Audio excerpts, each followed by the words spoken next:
Bonjour tout le monde, j'espère que vous allez bien. Aujourd'hui on va parler d'entre guillemets de troisième guerre, d'actu insolite, de sport, enfin bref, on se retrouve tout de suite après ça.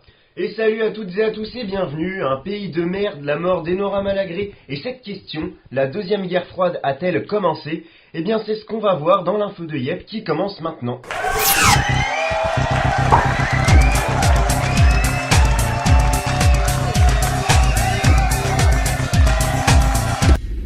Pays de merde, c'est la phrase qui n'est pas passée en ce mois de mars, phrase qui a été prononcée par Zlatan Ibrahimovic pour qualifier la France suite à la défaite de son équipe. Mais ça ne s'arrête pas là, puisqu'il a aussi qualifié l'arbitre du match de trou du cul, ce qui n'est pas très gentil. Et c'est notre ministre des Sports, Patrick Caner, que la moitié des Français ne connaissaient pas avant ce dérapage et que l'autre moitié ne connaît toujours pas, qui a réagi pour demander des excuses. Et peu de temps après son tweet, les excuses sont arrivées. Je cite. Je tenais à préciser que mes propos ne visaient ni la France ni les Français. J'ai parlé de football et non d'autre chose. J'ai perdu le match et je l'accepte. Mais je n'accepte pas quand l'arbitre ne suit pas les règles. Je tiens donc à m'excuser si des personnes se sont senties offensées. Donc qu'on adhère ou pas à ces excuses, il les a présentées. Et pour nous, petits Français de merde, le dossier est clos. C'est un sujet un peu plus lourd que nous allons aborder à présent, mais qui est pourtant passé presque inaperçu dans les médias. Et pourtant, il s'agit simplement de missiles nucléaires. Et oui, rien que ça. Nous sommes en 2013 et Vladimir Poutine voulait alors annexer la Crimée et il a révélé dans un reportage il y a quelques jours qu'il était prêt à mettre en état d'alerte les forces nucléaires face à une éventuelle intervention occidentale. Ce sont des propos extrêmement rassurants quand on voit que la situation est en train de se répéter avec l'Ukraine. On parle maintenant d'Enora Malagré qui serait morte, selon un journaliste de France Info. Il a lancé une alerte très rapidement démentie par D8 et par la chroniqueuse elle-même. Le canular a été lancé par un anonyme qui a appelé la police pour leur signaler l'agression d'Enora Malagré par son compagnon. Au cours de l'émission Ne touche pas à mon poste, elle s'est adressée directement à ce journaliste en le qualifiant d'abruti et en ajoutant que l'auteur de ce canular serait appréhendé. À ce stade, on n'en sait pas plus. Ça faisait longtemps et ça me manquait, on ouvre une page d'actu insolite et on commence avec la police d'Indonésie qui a trouvé bon de faire brûler du cannabis saisi et qui a drogué toute la ville avec. La lutte contre la drogue est un peu space là-bas quand même. On continue avec le cambrioleur le plus gentil de tous les temps ou le plus niais, on sait pas trop, puisqu'après avoir cambriolé une boulangerie, il a envoyé une lettre à la commerçante avec de l'argent en dédommagement. Après la police qui se drogue, c'est les voleurs qui luttent pour la paix, le monde devient un peu fou. Et pour finir, cette page insolite, un petit le saviez-vous, le jeu Clash of Clans rapporte plus de 1 million de dollars par jour, et oui, juste ça.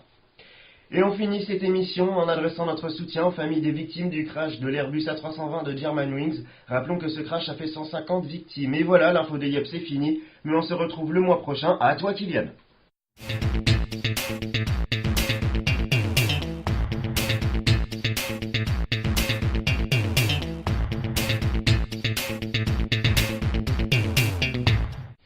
Merci Nathan, donc dans l'actu sport je vais vous parler de foot, de ski à grande vitesse, de handball et de rugby, et ça commence maintenant. Donc vendredi 3 avril entre Monaco et Saint-Etienne, le score est de 1 partout, pas de bouleversement au niveau du classement puisque les Monégasques conservent leur petit point d'avance sur leur adversaire du soir. Les Verts ne sont pas passés loin d'un très bon résultat. Après 4 demi-finales et 2 finales perdues en 5 ans, douloureusement ressenties au sein d'un club ambitieux qui génère un incroyable engouement, Nantes tient enfin le premier trophée de son histoire. Le H a réussi à assumer son statut de favori face à Toulouse, sévèrement handicapé par l'absence de 3 joueurs majeurs blessés, Fernandez, Shell et Angel Kolic.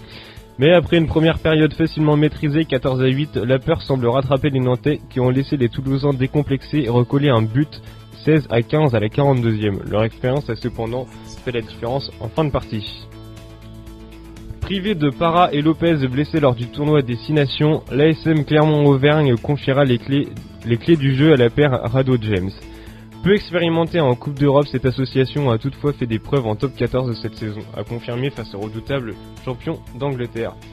252,454 km/h, c'est la vitesse incroyable atteinte lundi par l'Italien Simone Origon, flashé sur la piste de Chabrières à Var en Haute-Alpes. Le skieur de vitesse de 34 ans améliore son propre record du monde établi aux Arcs en 2006 de 251,397 km/h. Évidemment satisfait, il ne compte toutefois pas s'arrêter là. Voilà, c'est la fin de l'actu sport, on se retrouve dans un mois pour de nouveaux sujets, mais d'abord je vais laisser la place à Louise.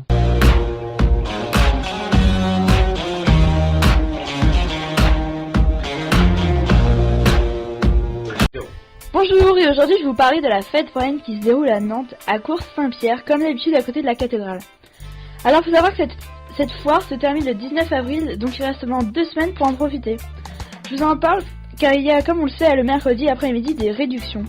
Mais pour les avoir, il faut présenter cette année un flyer qu'on peut imprimer chez nous sur le site fêteforainenantes.com. Et les réductions étant de 1 € réduit par tour, ça réduit pas mal le budget, nous qui sommes jeunes et pauvres, voilà. Donc voilà, désolé pour ceux qui savaient pas et y sont allés, mais bon, ils ont pu découvrir une nouvelle attraction qui est le Star Flyer, qui est donc une tige métallique de maximum 80 mètres de haut, où des sièges par 2 sont suspendus et où grâce à ça on a une magnifique vue de Nantes. Ouais, j'ai failli dire New York, bref, merci les gars. Et vous avez peur du vertige? Non, perso non. Oui. Un peu. Et ça t'est venu comment? Ça t'est venu comment? Bah, je sais pas. Comme une envie de pisser, je dirais. Je sais pas. Ok, c'est cool. Et donc maintenant, étant obligé d'en parler, le festival de la BD à Rouen. Donc ce festival de la BD sera le 28e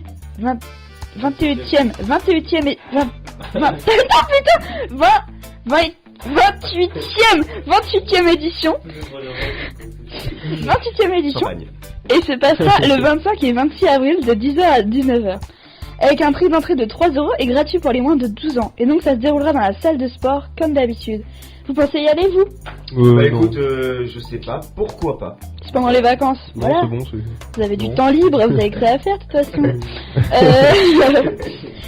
Maxence étant parti, j'ai décidé de récupérer sa thématique, Sa rubrique, ouais. sa rubrique, le cinéma.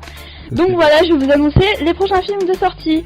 Donc, le 1er avril, dans nos salles, il y aura Fast and Furious, donc avec Paul Walker qui est décédé il y a à peu près 1 an et demi, et son frère l'a remplacé pour continuer le film et rendre hommage à ce brillant acteur.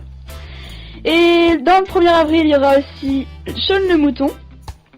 Donc voilà, le dessin animé que tout le monde connaît. Oui, Sinon- ça peut sortir tous les matins. Écoute, Hein. oui, Voilà. voilà. Qui regarde pas. Non mais vous allez rater votre vie sinon. Voilà, c'est tout.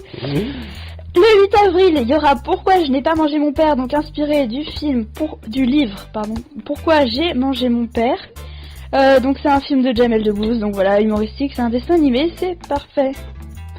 Le 15 avril dans nos salles, il y aura En route, donc le nouveau dessin animé de DreamWorks, dont Tiff, l'héroïne principale, a été inspirée du physique de Rihanna, Ouais. enfin Ça de va la être une voix et tout ça. catastrophe, alors.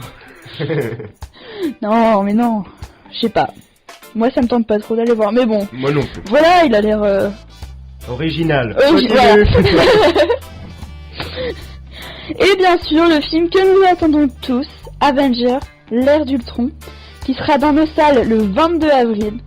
Donc on y retrouvera Iron Man, Captain America, Thor, Hulk, la Veuve Noire et Œil de Faucon.